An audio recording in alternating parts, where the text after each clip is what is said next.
Hey everyone, and welcome to this explainer. Have you ever, just stopped to consider the sheer weight of a single date on the calendar? Imagine we're stepping into a boat and journeying down the river of time, but we're stopping at just one specific day across all those centuries. Today, we're looking at July 5th. It's a day packed with staggering scientific breakthroughs, the birth and death of empires, profound cultural shifts, and the ignition of some massive global conflicts. Okay, let's dive into this, because when you isolate just one day out of the entire year, July 5th, it honestly serves as this stunning microcosm for the whole human journey. By looking at the events that all share this exact anniversary, we can map out the progress, the turbulence, and the sheer ingenuity of our world. So, to see how, let's rewind a bit to the foundation of the modern era. Section 1. Sparks of Early Revolution, spanning 1687 to 1852. Picture an era characterized by warm parchment and sepia tones. During this time, the foundational rules of science and the borders of nations were literally being rewritten. From 1687 to 1830, we see this rapid, dramatic shift from scientific enlightenment right into the intense friction of early empires fighting for control. And it all starts right here in 1687. On July 5th, Isaac Newton published the Philosophia Naturalis Principia Mathematica. Now, this wasn't just a book. Actually, scratch that. It was the ultimate rulebook for the universe. By setting out the laws of motion and universal gravitation, Newton laid down the absolute foundation of classical physics and completely transformed scientific thought forever. Talk about a massive game changer. As we move over to the political realm, July 5th gives us a really fascinating contrast in colonial struggles. In 1775, the Continental Congress adopted the Olive Branch Petition, making a final, formal appeal to King George III for peace before the American Revolution became an irreversible war. But on that exact same day in 1811, Venezuela took a completely different route. They boldly declared independence from Spain, sparking a huge step in the wider South American independence movement and kicking off their long war for sovereignty. But independence was an incredibly complex and often hypocritical concept.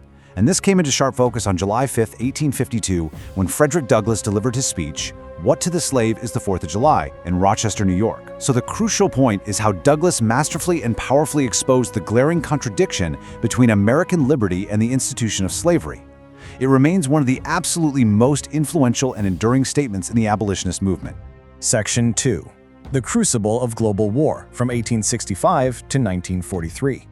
Transitioning into the black and white archival aesthetics of the late 19th and early 20th centuries, the world takes a much more solemn, institutional turn. Critical structures were being born.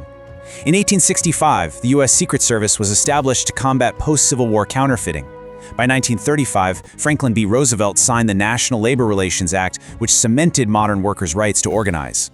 But alongside these big domestic milestones, we see the devastating ignitions of global conflict. The heavy gravity of July 5th is undeniable when we look at these conflicts. In 1914, Germany gave Austria-Hungary the infamous blank check, basically a promise of unconditional support following the assassination of Archduke Franz Ferdinand. That single diplomatic failure pushed a Balkan crisis directly into the absolute horrors of World War I. Contrast that with July 5, 1943, when Nazi Germany launched its offensive near Kursk against the Soviet Union. This erupted into literally the largest tank battle in history. It resulted in a decisive Soviet victory, brutally and permanently ending Germany's ability to regain the strategic initiative on the Eastern Front in World War II. Moving forward to Section 3. Cultural Shifts and Independence, from 1946 to 1975. As the smoke of the World Wars cleared, our story bursts into subtle color. The post-war era brings this rapid, energetic acceleration of culture, joy, and decolonization. Just picture this. In Paris on July 5, 1946, designer Louis Réard introduced the bikini. It was a massive cultural symbol that forever changed attitudes toward fashion, women's bodies, and the media. And just a few years later, in 1954, Elvis Presley recorded "That's All Right," a totally defining moment in the rise of rock and roll that completely reshaped global youth culture. And this brilliantly illustrates how history often completes its own narrative loops. Remember earlier when we talked about the French landing in Algeria on July 5, 1830? That invasion launched a colonial occupation that lasted over 130 years, deeply shaping North African politics and identity. Well, exactly 132 years later, on July 5, 1962, Algeria finally became independent. Following a brutal 8-year war, this date marked one of the most important anti-colonial victories of the 20th century. It's a powerful, closed historical loop. Now, this era of breaking boundaries extended right onto the playing field, too. On July 5, 1947, Larry Doby became the first black player in Major League Baseball's American League. That was a huge step in advancing racial integration in professional sports. Fast forward to July 5, 1975, and Arthur Ashe became the first black man to win the Wimbledon singles title. These are two iconic dates, intrinsically linked by their vital milestones of racial representation and broken barriers. Let's shift our focus to Section 4, Decades of Political Turmoil, looking closely at the 1970s. So while all those cultural milestones were being set, the political landscape of the 1970s was experiencing some incredible turbulence. On July 5, 1971, the U.S. formally certified the 26th Amendment. This lowered the voting age from 21 to 18, expanding political participation for millions of young Americans right in the middle of the Vietnam War era. But while voting rights expanded in the West, other nations faced sudden, dramatic shifts in power on this very same date. On July 5, 1973, Army Chief Juvenal Habyarimana seized power in a coup in Rwanda. His long rule established political structures that served as important background factors in the later Rwandan genocide. Just 4 years later, on July 5, 1977, General Mohammed Zia-ul-Haq led Operation Fair Play, overthrowing Prime Minister Zulfikar Ali Bhutto in Pakistan. This coup initiated 11 years of martial law, carrying long-lasting consequences for Pakistan's politics, legal system, and society. These were two major military events that fundamentally altered their nation's trajectories. We now enter Section 5, Dawn of the Modern Age, bridging 1994 to 2006. Let's move to and see how this builds the full-color reality of our modern world. This part of our journey shapes the very technology and anxieties you and I are interacting with right now. We're looking at the explosion of the digital frontier, massive leaps in bioethics, and the stark realities of modern geopolitical tension. Take July 5, 1996. On this day, Dolly the sheep was born. Dolly was the very first mammal successfully cloned from an adult cell.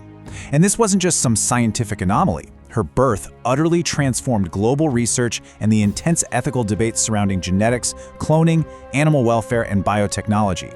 It literally forced humanity to ask profound questions about the limits of science. And look at this incredible contrast of modern forces. On July 5, 1994, Jeff Bezos founded Amazon as a humble online bookstore. That's an event that would ultimately revolutionize global retail, logistics, cloud computing, and consumer behavior. Yet, on July 5, 2006, a very different kind of global force was at play when North Korea launched several missiles, including the long-range Taepodong-2, sharply escalating international concern over its nuclear and missile programs. We have commerce connecting the world on one hand, while military technology threatens to divide it on the other. But hey, history isn't just about treaties and technology, right? It's the fabric of our daily lives. On July 5th, Thomas Cook practically invented the modern travel agency back in 1841. It's the birthday of Spam in 1937, a culinary staple you either absolutely love or just tolerate. It's the day the BBC launched its first daily TV news in 1954, and years later in 1989, a little show about nothing called Seinfeld premiered, eventually becoming one of the most influential sitcoms in television history. The whole shebang, all on one date. Now, what's really interesting about this slide is that it brings us right back to you, the viewer. We've traced July 5th from the laws of gravity all the way to modern sitcoms. Every single day on the calendar holds this much latent potential. The people who lived on these dates didn't know they were making history. They were just living their lives, pushing boundaries, and fighting for their futures. So as we close this explainer, I want to leave you with this thought.